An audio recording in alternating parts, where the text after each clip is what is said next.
They're coming to get you, Barbara. Stop it! You're ignorant. They're coming for you, Barbara. Stop it! You're acting like a child. They're coming for you. Look, there comes one of them now. He'll hear you. Here he comes now. I'm getting out of here. Johnny!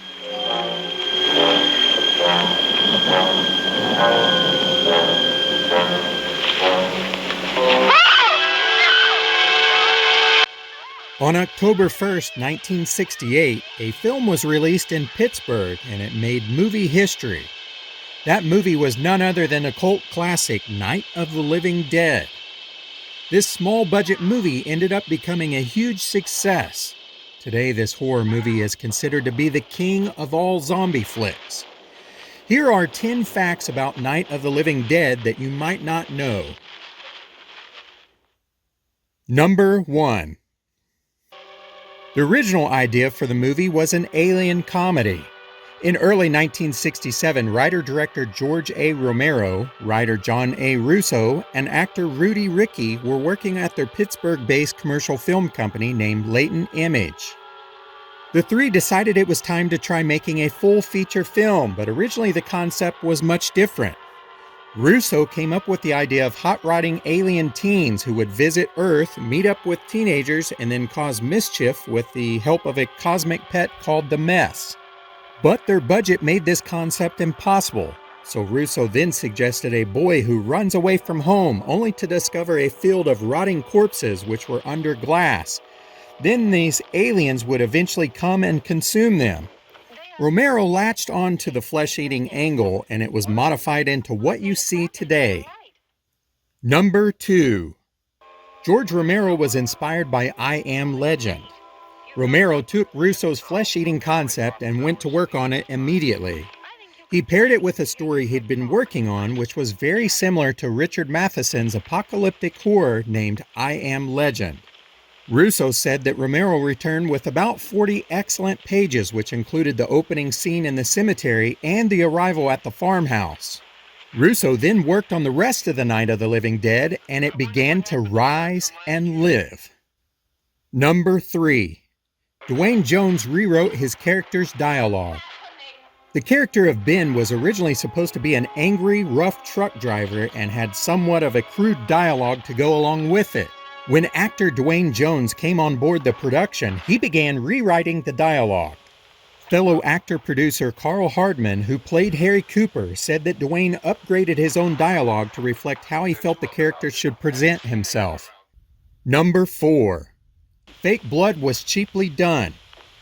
The movie was on a tight budget, and it meant that everything had to be done very cheap. Since the film was shot in black and white, the crew never had to worry about the color of the blood. Depending on the desired effect, they used either red ink or chocolate syrup. In the scene where Karen Cooper begins eating her father's corpse, the crew's leftover lunch was employed. The actress Kyra Schoen recalled that they were eating hamburgers or meatball sandwiches, so they smeared chocolate syrup all over it, and that's what she was biting into. Number 5. The nude ghoul caused a spectator scene on set. As reasoning would have it, some of the ghouls would have woken up in the morgue and walked away naked. The crew opted for a single living dead extra to be used, and they enlisted a local artist model for the job. Word got out that there would be a nude scene during one of the night shoots, and the local residents apparently decided that they wanted to have a look.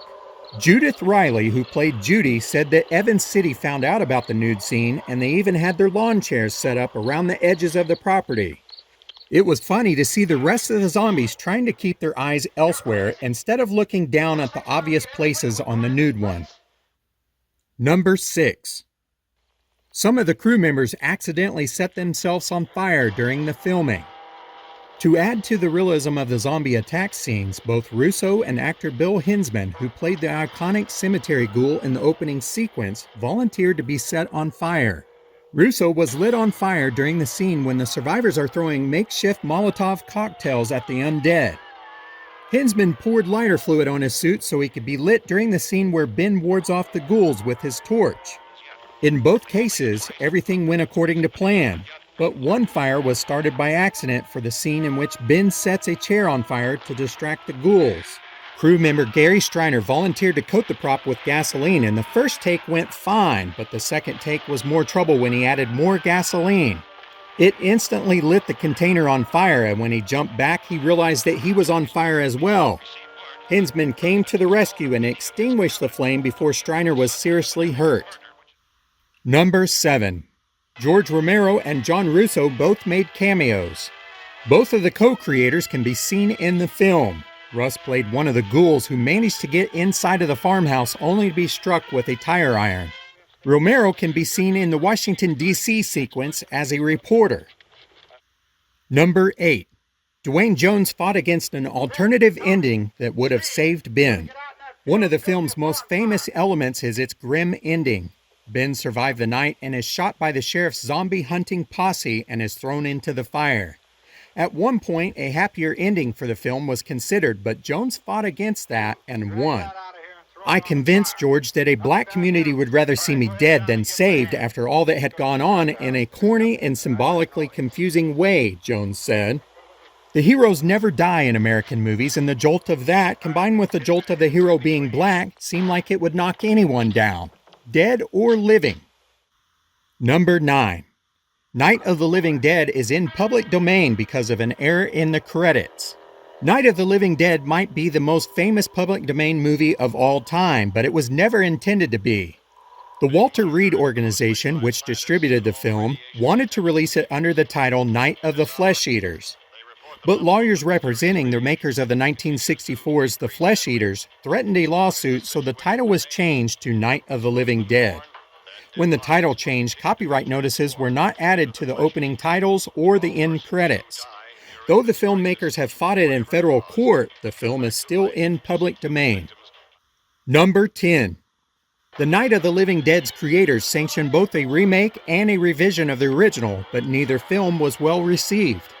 In 1990, Russo, Romero, and other collaborators from the original film returned to make Night of the Living Dead with the hope that the project would help secure their copyright claims.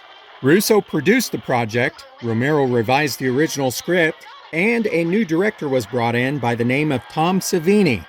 The film features a strong cast and more sophisticated makeup effects, but it failed to reach the classic status of its predecessor. Then, in 1998, Russo, Hinsman, Hardman, and actor-producer Russ Striner decided to revisit the film for its 30th anniversary. Russo wrote and filmed new scenes for the project, which included an origin story for the cemetery ghoul. The effort was not well received. Romero was not involved, but reported he had no bad blood between himself and the former collaborators. The classic film Night of the Living Dead is one of the best horror movies of all time. Originally, it had a budget of under $120,000. It's no wonder that this is considered the king of the zombie movies. It set the standard for zombie movies from that time until today with The Walking Dead. Thanks for watching today's video on the Night of the Living Dead and the 10 facts that you might not know. Night of the living dead. The dead who live on living flesh. The dead whose haunted souls hunt the living. The living whose bodies are the only food for these ungodly creatures.